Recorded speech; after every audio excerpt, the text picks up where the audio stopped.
our 20th celebration.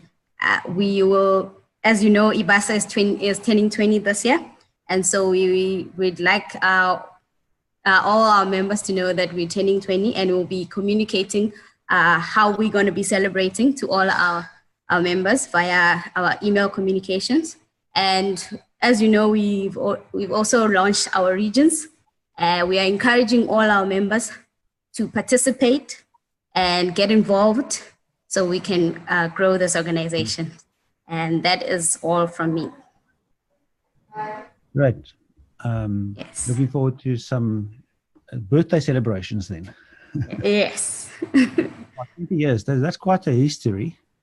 One doesn't realize IBASA is already 20 years active here in Southern Africa. So are there specific things that we may be looking forward to and that members should maybe take out their diaries to note? We would like them to keep their diaries open as we will be communicating. Nothing has been set in stone yet, but we would like them to keep in mind that communication is coming, and we would like them to join us. Yeah, great stuff. So if I can, before we get to our special guest from the Ekurhuleni municipality, if I can just introduce our IBASA CEO, JMT as we know him, Joseph Chiwilo. Welcome again. Thank you so much, Christoph, and thank you to fellow panelists, and especially my thanks to Mr. Cephas Chauke. Thank you so much for having availed yourself in your very busy schedule. We are sincere. We do not take this for granted. We appreciate this so much. The fact that you are here when we discuss the stage or a level of economy of a country that is very serious, because that is where things are supposed to happen, especially as we are looking at Africa free trade. Now, our people were never in that mode of manufacturing, creating from local economics. And I believe the way you are moving, Mr. Chauke, is going to enable our people to create and be able to go and compete out there with the world. But briefly before I start, indeed, we are looking at a model, and I'm pleased to say that Mr. Chauke was actually one of the initiators of the City of Tshwane model, whereby enterprises, SMMEs, were supported. They did not allow any SMME to be there without being supported by a business advisor. Any form of support that an SMME needed. So the model that Mr. Chauke is going to be outlining today, it's a model that we have seen it working somewhere, and it's working. And I believe today we are going to get a template that is going to be used by even other manufacturers, by other LEDs, local economic development areas in other cities. Now, briefly, I've got the stats with me here. Unfortunately, we are not able to share, but I will be sharing with you in terms of the numbers, how the model worked at the City of Tshwane. And using my 7 minutes, which there are a few things that I would like to share with the room, that we are forging a very good, strong working relationship with the City of Ekurhuleni.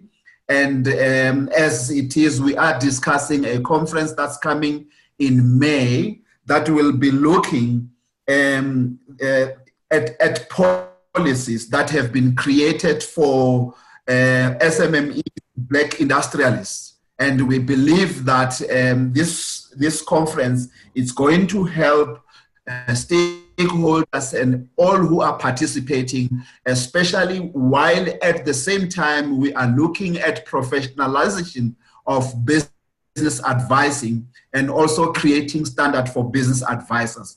But briefly sharing with you the numbers, the stats, the information as to how things worked with the City of Tshwane while we were involved as part of IBASA. Now, over 1,950 SMMEs benefited from this program. And during these 2 years, 43% youth and 42% women. So you can see the impact that this was a very good outcome. 43 youth, 42% men, women actually benefited. And the way the program was designed, there was a one-on-one mentorship to entrepreneurs, SMMEs, cooperatives, capacity building and business startups, skills, group mentorship, where entrepreneurs had similar enterprise development needs. And the next one was that when, before we started with the program, we first looked what we call a baseline assessment. The baseline assessment pre-mentorship revealed that 4.4 people were employed by these SMMEs. Now, we are pleased to report that that grew by 4.5%. By the way, this report can be found during the period 2012-2015 in the city of Tshwane. It's there, it's in black and white. And the average number of contractors, they had 10 clients, and that grew up by 30%. And finance received by those SMMEs also grew up by 100%. An average of monthly sales, which was 53,000 per SMME, grew up to 37%. And an average monthly gross profit of 30,000 grew by 50%. In other words, it went up almost to 50 grand. And an average monthly gross profit of 56.3% grew up by 10%. And an average monthly profit of 3,800 grew by 166%.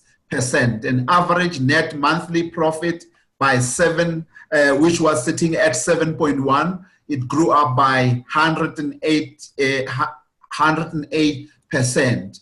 And measuring the collective bottom line growth was equivalent to 185 million per annum. And a return on investment for the city of Tshwane, clients year one improved net profit, the intervention cost, it improved by 3,869%, which is 38-fold return, over 38-fold return. So that is how the program impacted the area.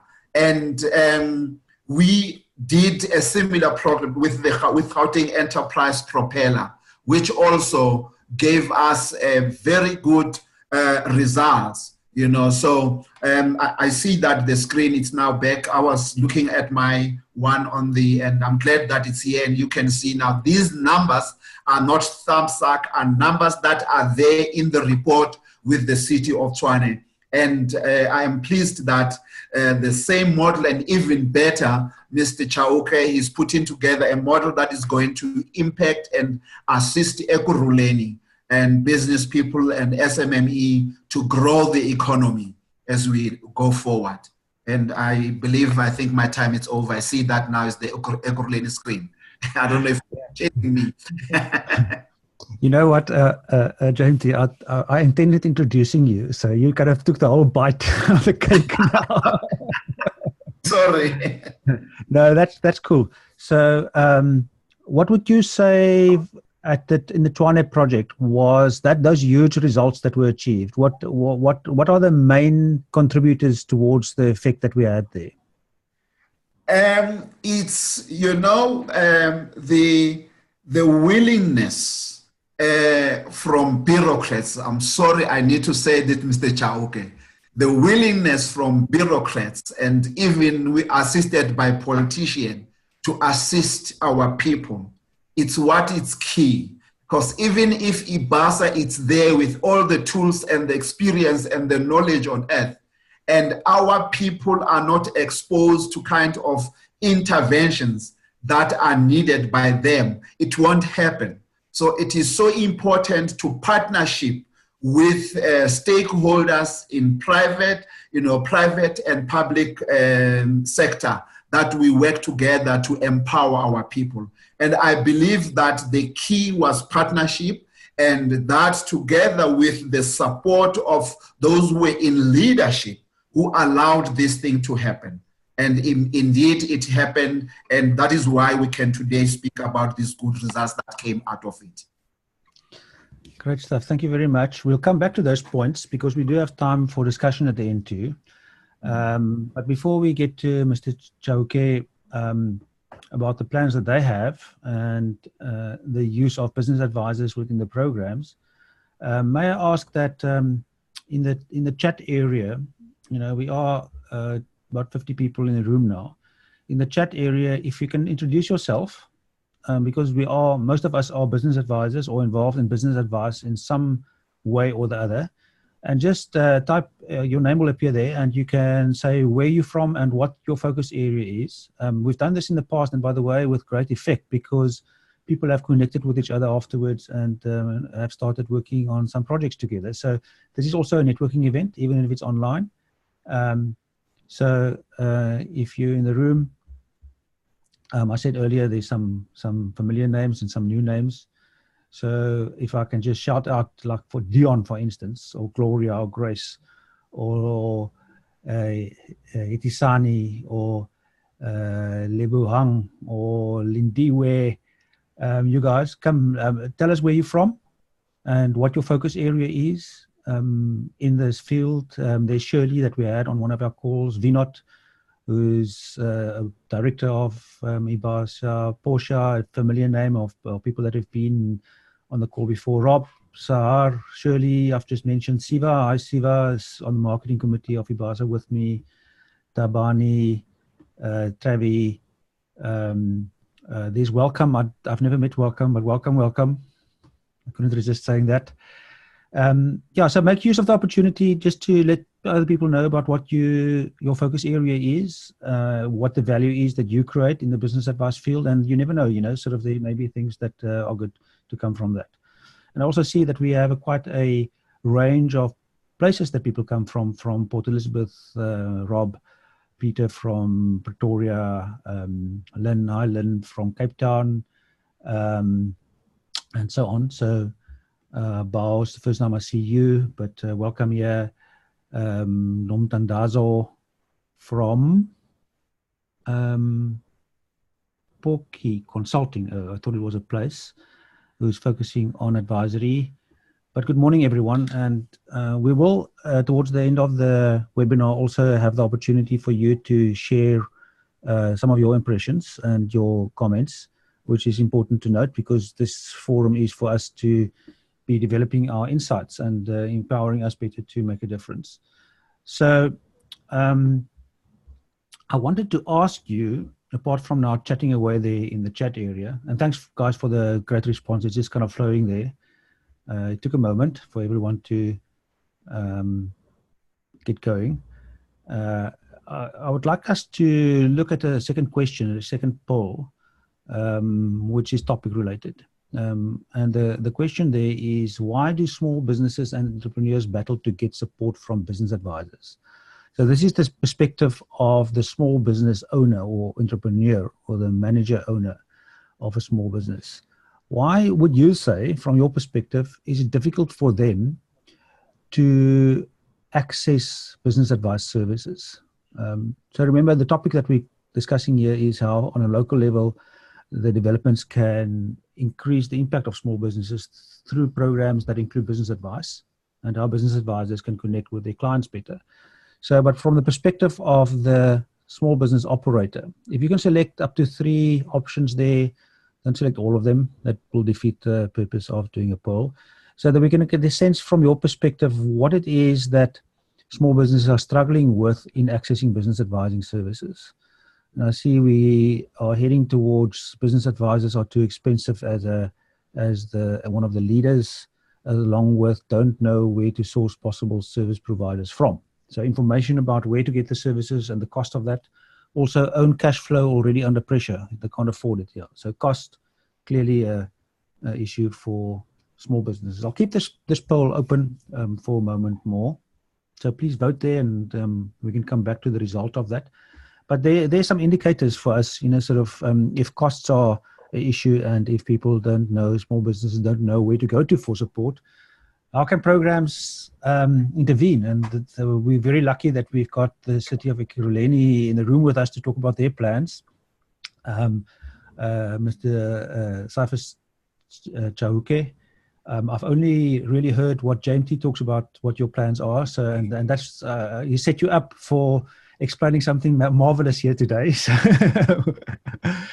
perhaps we do have the presentation, your slides open. Do you want to talk us through the slides first, and then we can have the open discussion later on? Awesome. I think maybe before I go through the slides, just to give you a sense in terms of where we come from. Before, when I was in the city of Tshwane, one of the things that we picked up, that the entrepreneurs being entrepreneurs, they think they know everything, and hence there's no need for business advisory. And we then took them through a program where we defined an intervention at basic, intermediary, as well as advanced program on entrepreneurship. Most people will come in and they will say they are at advanced stages of entrepreneurship. Once we take them through that program, then we identified a whole lot of gaps. So we now had to balance the program in such a way that we had to take some of the advanced people to do basic interventions as well as intermediary interventions. So the reason why I'm raising that is that in our country, specifically in our region now, unfortunately, the issue of business advisory mentorship has not been made a compulsory intervention, of which it's supposed to be. We have a situation where we have a lot of opportunities that that are legislated that we must make available to businesses and so on. But the issue is, from a sustainability point of view, we're finding ourselves lacking in that. Although you can give businesses a procurement opportunity for the last 3 years, eventually, as they go out of that, they still go back to where they were 3 years before. So it has become very critical that we need to do an introspection and then try to come up with interventions as such. So if you look at our plan, we are fortunate that from a political leadership point of view, I have a mayor who has a master's degree in entrepreneurship. So he's very passionate on issues of entrepreneurship. And as a result, this allowed us space to basically come up with serious interventions. One of them at the political level will be our 10-point economic plan. If you look at that 10-point economic plan, about 7 of those pillars talk to how to enable entrepreneurship and enterprise development in the city.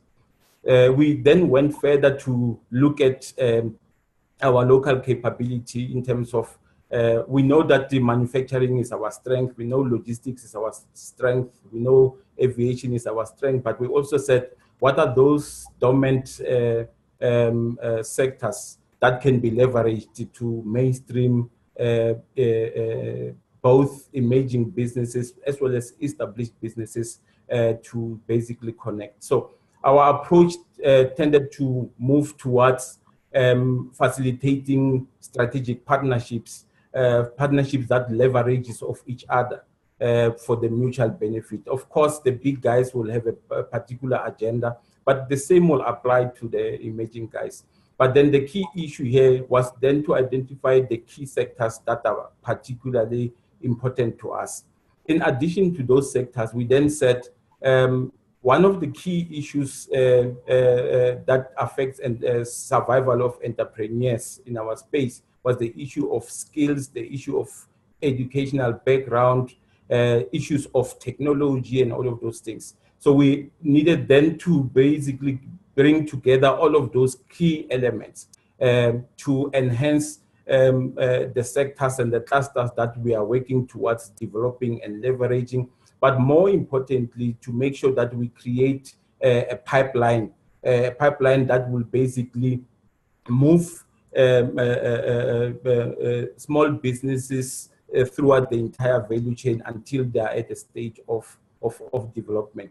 One of our flagship projects, which is not mentioned on the slide, working with the National Department of Public Works, is the Vukupele Contractor Development Program, of which we've been implementing for the past 8 years. In actual fact, I'm told that our program has been the flagship nationally, that is as per National Department of Public Works.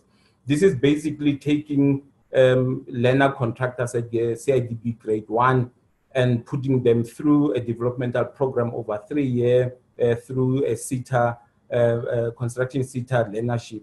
And as they do work, as they do this training, we also allocate them construction work. So most of them to date, when they exit the program, they're at CIDB 6, GB, some of them they're moving closer to 7. So we've had serious successes over the previous 7-8 years. Notably, in a space of local government, something that is successful, everybody wants it to go ahead. In this particular instance, we've been instructed now to increase the number. Our recruitment was 20. Now we are moving into 100 contractors. The reason why I'm flagging that is to talk to how we leverage procurement to basically mainstream businesses in our space. But more importantly, the issue of mentorship, in that the partnership between these emerging businesses and established business, that's partnership number 1. But partnership number 2 will be these emerging businesses with the local municipality, in terms of creating that type of relationship, a supportive relationship.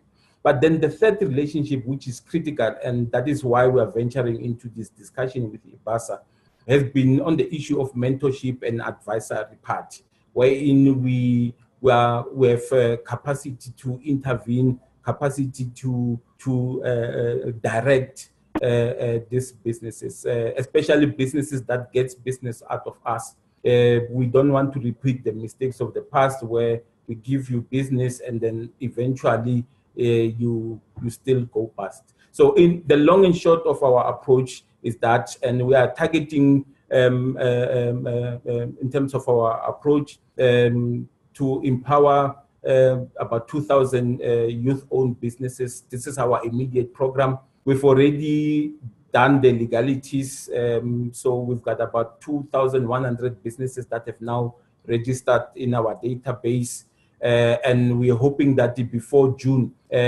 those panels will have been approved, and starting 1st of July, those panels will then start working in terms of doing work on behalf of the city under this mentorship program.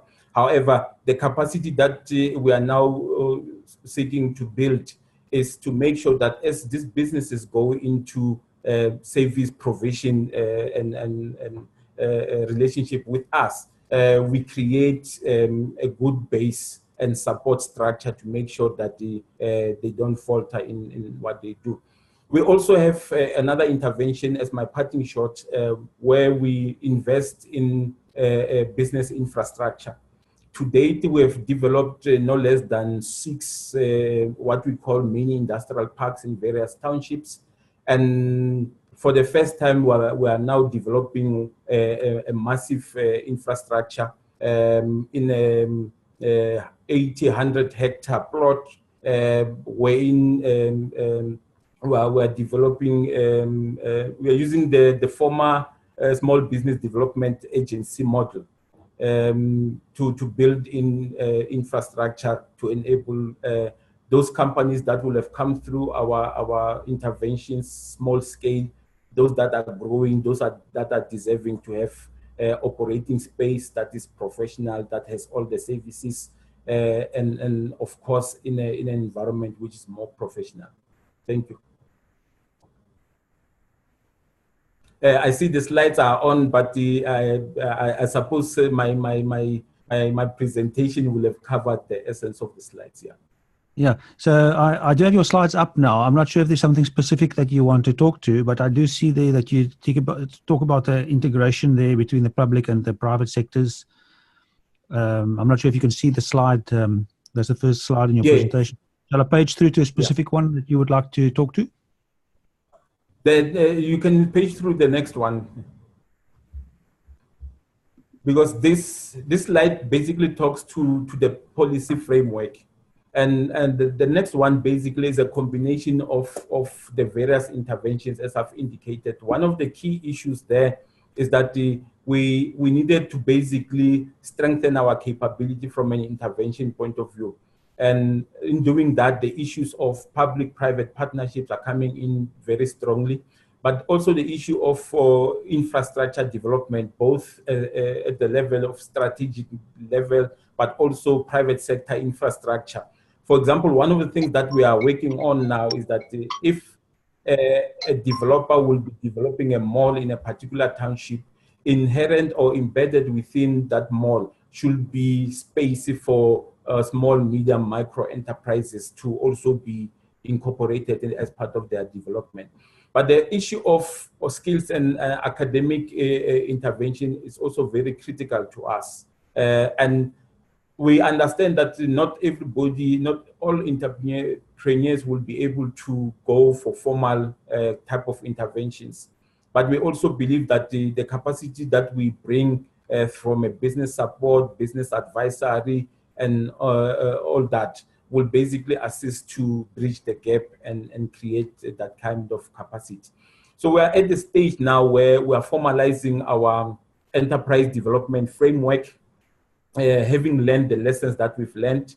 And we believe that as we proceed going forward with the partnership with IBASA and all relevant stakeholders, we'll be able to then consolidate and come up with practical programs that are then going to assist in terms of creating the type of impact that Mr. Chiwilo was presenting from City of Tshwane.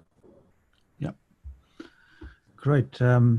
Thank you for that. There was also, I'm not sure if you'd want to mention what you wanted to talk about money, because we saw that money is an issue when it comes to, according to our business advisors here today, they say small businesses can't afford our services. For me, it's not an issue of small businesses not affording the service. It's the issue that we have not embedded the importance of advisory and mentorship as a requirement to ensure that the small business succeeds. So in our instance, for example, our biggest concern has been we've set aside 12 billion rand for small businesses in the next 3 years. But the issue that we don't want to do is to basically throw money at the problem. So much as from a policy point of view, we've got a ring-fenced budget for small business procurement and all of that. And the particular interest that we are now advancing now will be to then say, how then do we bring in support capacity to make sure that these businesses are sustainable? And we have an option to then say the small businesses should be able to pay for this service. However, we also believe that it is only in our interest that as a municipality, we need to play a central role in making sure that we provide such support. Because I think the cost of doing nothing is too severe to contemplate. So much as we understand that we have 12 billion rands, in terms of the project management that we want to bring on board and the support mechanism, in the entire cake, we've set aside about 4% of that to assist in terms of creating that capacity to make sure that these businesses are successful. So what we have there in the pie chart is various interventions. For example, our biggest intervention is the youth. As I've indicated, we've allocated R1 billion worth of procurement opportunity to the youth. We also have the Black Industrialist program that we are currently finalizing, which we're hoping they will go live around about July as well. And we also have the Community Works program. As I've indicated, we've already advertised for this. This is basically services that the ordinary communities can render. And we basically are using those to create strategic partnerships, but also a platform for these emerging businesses to play a role in our space. And I've indicated the Vuk'uphile one in the dark blue. You may not be able to see Vuk'uphile, which is also one of our big program, very successful to date. And we also introduced another program largely for social entrepreneurship, which we leverage Section 67 of the Municipal Financial Management Act as a grant to small businesses, especially small businesses that have an idea and small businesses that need seed capital. All I'm saying is that all of this, we don't want to throw money at the problem, but we are simply saying we've created opportunities. What we just need to do now is to consolidate the capacity to make sure that we have infrastructure and capacity to support these small businesses going forward. Yes, capacity to support, and you made some really interesting points around levels of support and the need for mentors and advisors to be involved in that support, which is something that perhaps we can go back to. Now, I would be interested, Joseph, to hear from you what advice you're giving Caiphus on the programs that they're running in terms of that element of it. But I'm also sure that the attendees on the webinar today have some questions relating to that. So if you want to make sure that we actually attend to a direct question that you want to have answered, please use the QA. If you look at the top of the screen there, you say next to chat, it says QA. That's where you can post a question as opposed to a comment. So if we use the chat area for chatting away and making comments, we can use the QA button to log a question. So please do so. We also have the result of our poll, and own cash flow already under pressure is a clear indication that business advisors get from prospective clients constantly the feedback that, yes, we need your help, but we can't afford it.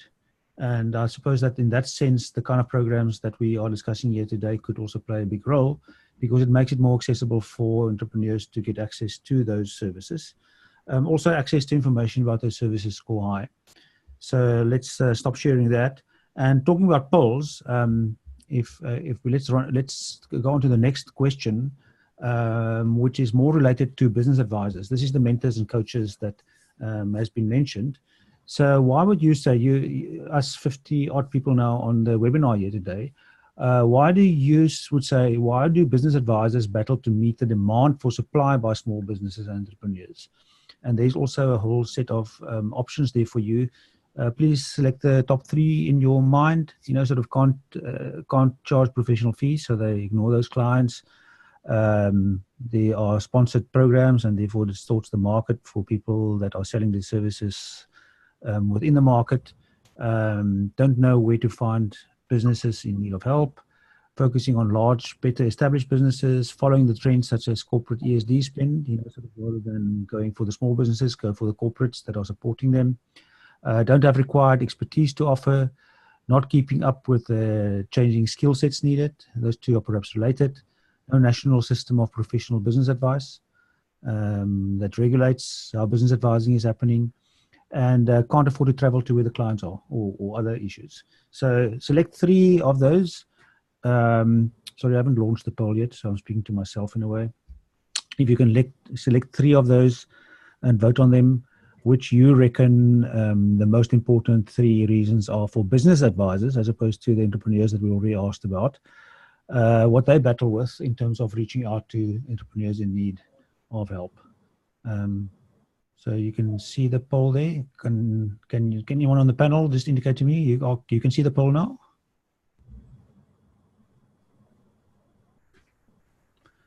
The people are starting to vote, yes. Okay, so it is working. So while we continue the discussion, so my thought was, Joseph, you guys have been connecting around how IBASA could possibly be involved and so on too in programs. What are the tips that you're giving a local government manager? By the way, the introductions happened in a bit of a skew way. Mr. Chauke is the head of Department of Economic Development and Planning at the Ekurhuleni municipality. So decision makers within the local government sphere are looking to us as an industry to also give some guidance. And Joseph, we'll just have to unmute you to be able to speak. I'll do so. You're unmuted. What is the main advice that you can offer municipalities?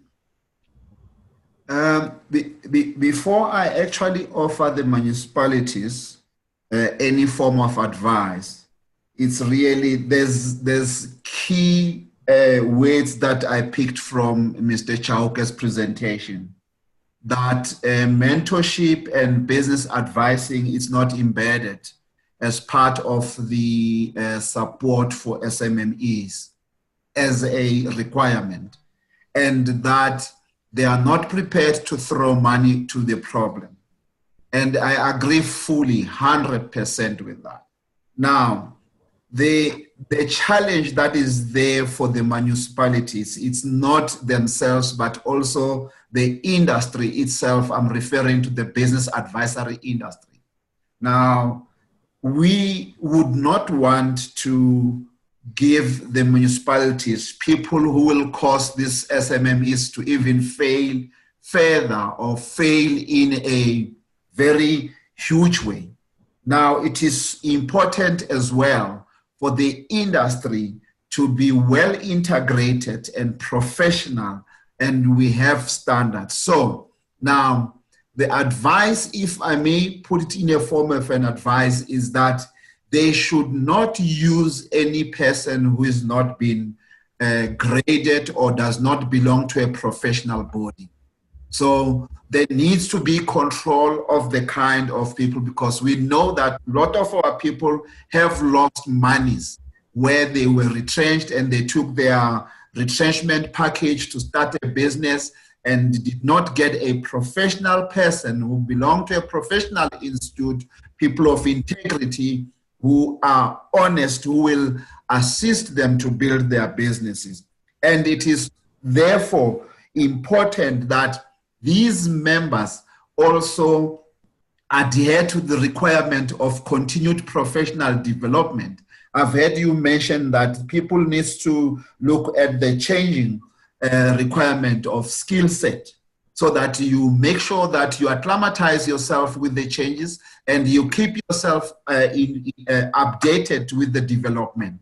And it is important that all professional bodies, as required, as we have been asked as IBASA by the Department of Small Business, to assist in integration and professionalizing the industry and making sure that there is standards and there is a clear definition of what indeed is business development services, so that when you are given a business to change, the baseline assessment and all the tests that you will do to assess the requirement of this business will be informed by the research that you will have done around the business, and the interventions will be relevant to grow a business to the next level than to allow or even cause it to fail. It is also for that reason that it is a requirement for our business advisors to have an understanding, or even if it's possible, to study business rescue, you know. So business rescue, it's very key. When you are given a business and you see that this business is dead already, you will not continue flogging a dead horse. You would rather identify things that will help that business to be resuscitated and be given more life and grow. So I think it is the profession that needs to be very professional in assisting these good initiatives. And I would say, let us indeed assist government, especially local government, with these exciting initiatives and the results that we are seeing. And I don't see any reason why any sane person in the business industry would not propagate for some form of regulation, even if it's self-regulation coming from us professionals, making sure that we don't fail our people and we don't fail especially SMMEs, because we also know where we're coming from in terms of the level of education for a number of people, and especially with the sophistication of technology. It's not all our people who are able to access this technology. And those who are able to need to avail themselves to support these SMMEs to grow and build this economy. Thank you. Yes. Thanks, Jayanti. So I heard Mr. Chauke speak about different levels of support. So that, I think there's alignment there in thinking, which is great to hear, that from both kind of sides of both the business advice industry and from the people running programs, there's alignment in thinking that we need to align the sophistication of the need in the marketplace with the level of sophistication of the business advice service. And there, of course, IBASA already has a system in place to grade business advisors so that we can do that alignment with ease based on our designations that we have. But I also hear a reference to mentoring and coaching, and I heard Johan earlier speak about that. So, in fact, he's on the line now. Johan, can you try to speak? If we can hear you. So, are you talking to me? No, I'm talking to Johan. He was on the line just now. Oh. I think he's Johan, are you there? There's the station on the line. I can't really hear anybody. Can you hear me now? A little bit better. Oh, yeah, you're fine. So, Johan, distinction between different kinds of services that you mentioned earlier. Can you, if you would give a local government structure that's implementing a local development program, any advice on allowing for that, what would that be? Sure. I'm afraid, Christopher, I only heard a little bit about that question. No, so let's not try to squeeze something out of it. We hear well. So if there's a last point that you want to make you on, then we'll let you go.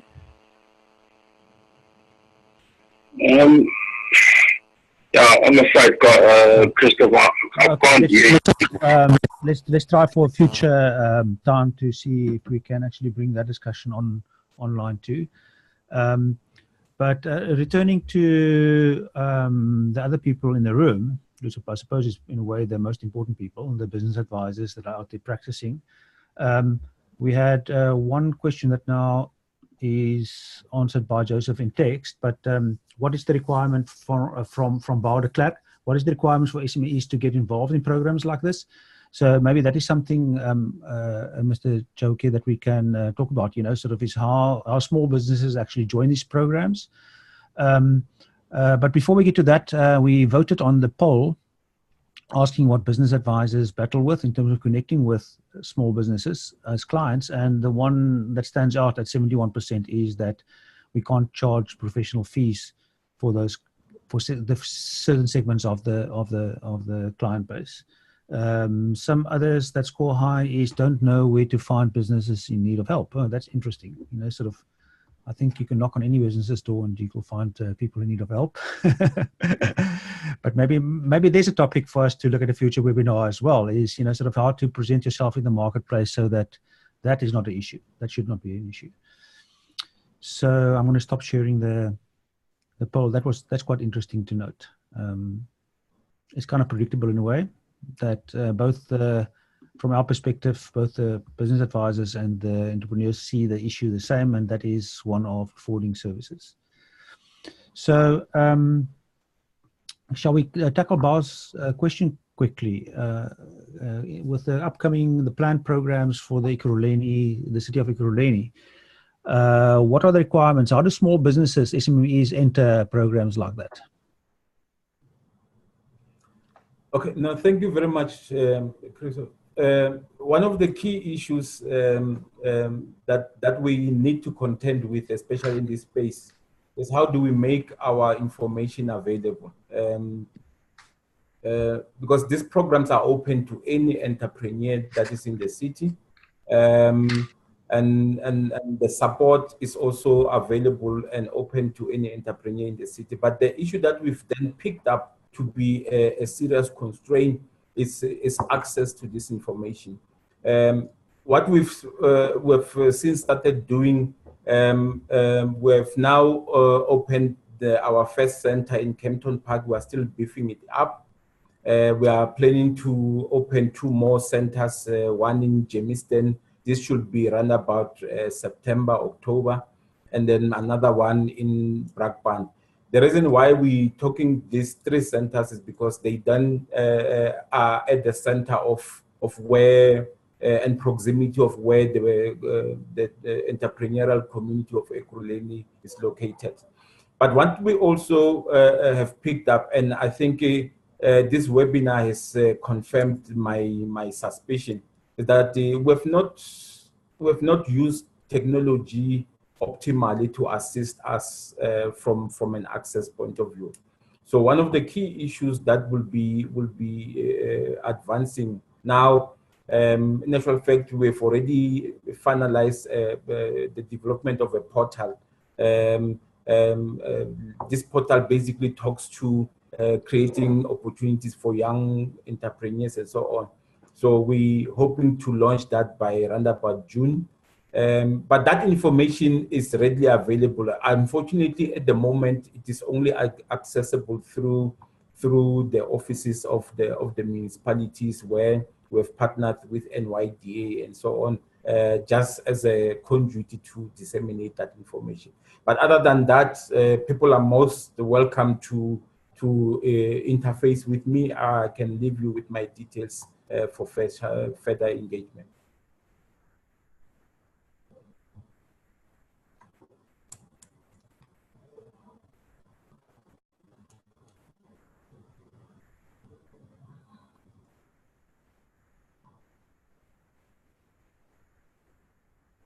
Christoph, you are muted. The typical mistake we make. We speak as if we are unmuted, but in fact we are muted. My question was if there are people on the business advisors on the webinar today that are from your local area and they want to make contact with you, can you share an email address for us or a telephone number that they can make contact with you? Yeah, most definitely. Albeit that we will prefer a more coordinated and organized approach. Reason why we wanted to engage with IBASA was largely to ensure that we don't deal with specific members, because that will not assist our process. We will want to work at the organizational level, work with people that will have been vetted through your system and so on. However, in terms of my contact details, my email address is Caiphus, CAIPHUS.Chauke, CHAUKE, @ekurhuleni.gov.za. My office contact also will be 011-999-776, and there you will interface with a lady called Elizabeth Nowata, who's my PA.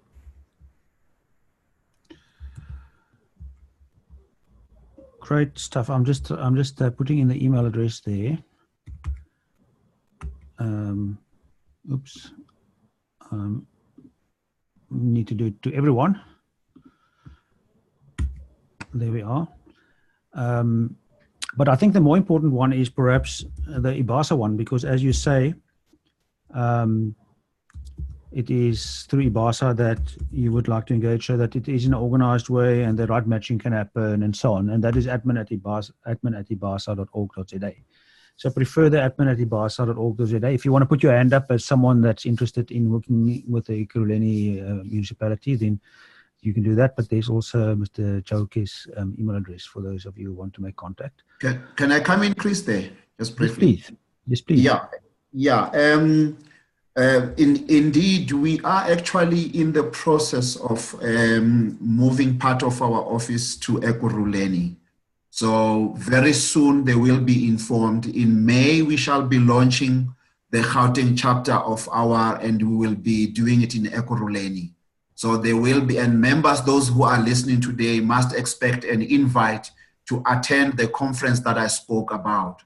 That will be addressing some of the issues that Mr. Chauke has indeed mentioned in his presentation. And I should also maybe mention at this stage that Ekurhuleni is not only working with IBASA, they are working with other organizations and other partners like the Ekurhuleni West College, TVET College, and also the Services Center, and many others who we are also partnering with in terms of supporting SMMEs in the area. And that they must just look at the space. There is going to be a number of developments in Ekurhuleni that will be assisting SMMEs, businesses, industrialists, and all those who are in business that needs various forms of interventions and support. Thank you. Great. So I've got everyone in the room now. We are, in fact, heading over the hour already. So our promise was to be done within the hour. It is a topic that I can be sure that we can spend lots more time on, especially if we're going to open the line for people to start talking about it too, like we've done in the past. But maybe if we have a longer webinar soon, we can do that. So, but I will ask that people attending the webinar today, as we're starting to conclude. So, by the way, people in the room, panelists in the room, including Nthabi and Carel, I'll ask you guys to just kind of give a concluding remark just now. But we still a full house, you know, sort of. In fact, there were only 2 people in the whole hour that we've been together that arrived and had to leave, which is great retention and sure indication of interest in the topic. So if you would say, as an attendee of this webinar, how well we did have our hitches in terms of technology and so on, and unfortunately one fell off the webinar totally because they had a power failure there in Mpumalanga. These are some of the infrastructure practicalities that we have to deal with. Carel had some technical issues too. But if you would score the overall experience out of 5, you know, sort of 5 being the absolute greatest, I got so much value, I can't believe it, I didn't know it was possible, and 1, I should not have arrived, it's kind of a waste of time. 1 out of 5, or 3 out of 5, or 5 out of 5, or 4 out of 5, whatever you would like to score us. If you can type in the chat area how you would score your experience of this webinar, it gives us feedback too, to know, are we on track? Should we kind of make efforts to maybe change certain things and so on? So thanks, Nontandazo, for that. I think that's a vote of confidence. Thank you very much. But it doesn't mean that everyone had that experience. So please type in there your score out of 5 that you would give us as we conclude the webinar. So Carel, it must have been frustrating, I know, when the technology lets you down and, you know, sort of you can't fulfill the role that you, but I think we would battled through it and managed well in the end. So from what you've heard, Carel, in the discussion, is there any final comment? Nthabi and Joseph and Mr. Chauke, I'll also ask you just now. Carel, if you can start. Yes, thank you, Christopher. Just before I answer, I see there are 2 specific questions. One from Letsoso, asking how local municipalities can become aware of the business advisors around the area that can be of assistance. I think both Joseph and Kafas has answered that, they should connect, I think firstly with Nachi IBASA, try and accredit, and Richards for IBASA, so it's a coordinated effort. And that would most probably the ideal way to do it. Each municipality will naturally have its own individual approach. Our task would be to market IBASA to the municipality so that they're aware of this resource connection. And then just Welcome has asked whether you can just share the Enterprise Development Program on the screen again. It's Caiaphas's slides. I'm not sure, Welcome, which slide you specifically refer to. I assume, Christoph, that will be making available the slides.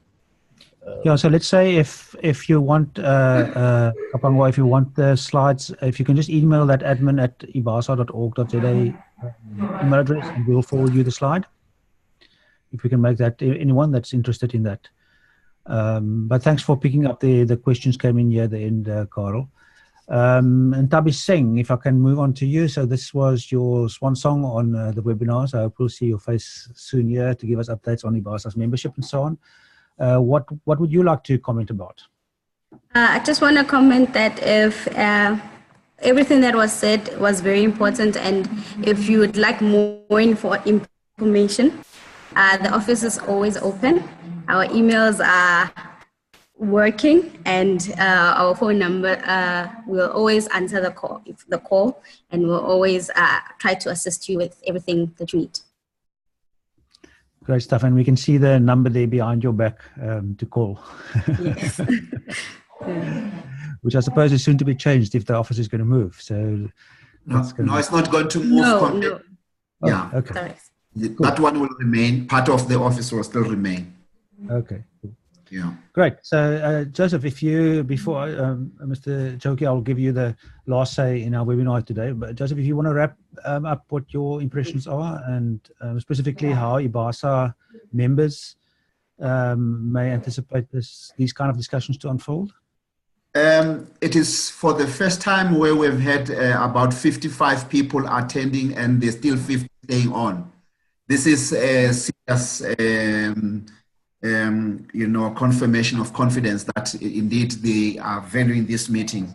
And out of the 8 people who scored, only 1 scored below 4. So they have given us. And now to answer Mr. Lutsoso's question, indeed, it's now, the first template was the COT, the city of Tshwane. Now, together with the city of Ekurhuleni, we're creating another template that can be easily taken to other metros or municipalities or other LEDs. So we do have a model that we can show them, and looking at the way the Ekurhuleni model is working or will be working going forward. And I want to extend my thanks to Mr. Chauke for having availed. I was worried. I even sent an email and said that I know that there's a lot of activities in Ekurhuleni. I was concerned that we will miss him, but he made it a point that he's here. And thank you so much for having availed yourself, sir, and sharing the platform with us. And we believe this is just the beginning of greater things that are going to be happening between ourselves and Ekurhuleni. Thank you so much. Yes, I can't say in addition to that to thank you, Mr. Chauke, but perhaps you want to have the final word in terms of your plans and what we can expect to see in the near future. I think, first of all, let me thank you for the invite and for the opportunity to engage at this level, but more importantly, for introducing me to these technological advancements. I think these are some of the things that we need to adapt going forward. But more importantly, we move from a premise that the partnership is going to be the catalyst in terms of us getting to do what we have to do. So we are quite open to this partnership, and it's the first of many engagements that we're going to have. But more specifically, as I work within the region for the past 6 years, I've discovered a number of young people, very dynamic business advisors and so on. But unfortunately, none of them will be registered or are accredited and so on. So maybe this is a good opportunity to start a recruitment process so that we can develop that critical mass within our region to reach as many people as we can. But with that, I'm with you all the way. And will then await all the necessary legalities to ensue. Great, thank you very much. And everyone that participated in the webinar today, including the 50-odd people that arrived to take part through the chat and the polls and so on. We always hope that we have time to actually inject some business advisors into the room to talk to. Unfortunately, that wasn't possible today, but maybe next time we'll have the time. So keep your eyes on the Facebook page, the IBASA Facebook page, for the invitation to the next webinar, as well as the emails that may arrive in your inbox.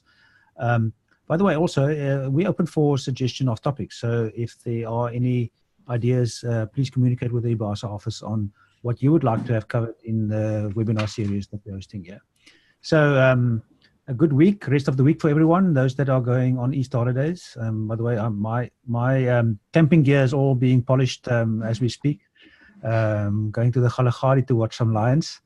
Hope all of you that do have the time to get away from home a bit, enjoy that and drive safely. Very important. So, yeah, so see you in April sometime soon. Goodbye, everyone. Thank you. Bye-bye. Okay, bye-bye. Bye. Bye. We'll keep